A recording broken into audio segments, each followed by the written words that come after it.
Il était un esprit brillant dans un corps malade. Sa maladie, dite de Charcot, avait pris à Stephen Hawking ses muscles puis sa voix, mais toujours avait laissé son génie intact. Mon handicap fait que je ne peux pas utiliser de papier et de crayon, alors je dois tout faire avec ma tête.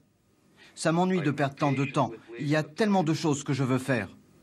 Célèbre pour ses recherches sur les trous noirs, auteur d'ouvrages best-sellers de vulgarisation comme Une brève histoire du temps, il était devenu l'un des scientifiques les plus connus et respectés de la planète.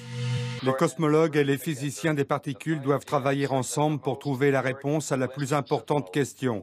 Pourquoi sommes-nous ici et d'où venons-nous ? En 2007, celui qui a toujours rêvé d'espace goûtait à l'apesanteur, libéré de la maladie pendant quelques instants. Stephen Hawking s'est éteint cette nuit, à l'âge de 76 ans. Comprendre complètement l'univers, pourquoi il est comme il est et pourquoi il existe, c'était le but que s'était fixé Stephen Hawking.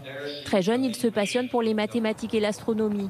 Étudiant en doctorat à l'université de Cambridge, il apprend à 21 ans qu'il souffre d'une maladie dégénérative paralysante, la maladie de Charcot. Ses médecins ne lui donnent que 2 ans à vivre. C'est alors qu'il rencontre Jane Wilde, une étudiante en linguistique. Ils sont tombés amoureux et ça lui a donné une raison de vivre. Le couple se marie en 1965 et voit bientôt naître 3 enfants. Stephen Hawking poursuit ses recherches. Dans les années 1970, il affirme que les trous noirs ne se contentent pas d'absorber la matière, mais qu'ils émettent un rayonnement, le rayonnement Hawking. Il est le premier à concilier 2 théories en apparence inconciliables, la relativité d'Einstein et la mécanique quantique. Si tout se passe comme je l'espère et que la science devient une partie de la culture générale, ce qui apparaît aujourd'hui comme un paradoxe de la théorie quantique passera pour du bon sens pour les enfants de nos enfants.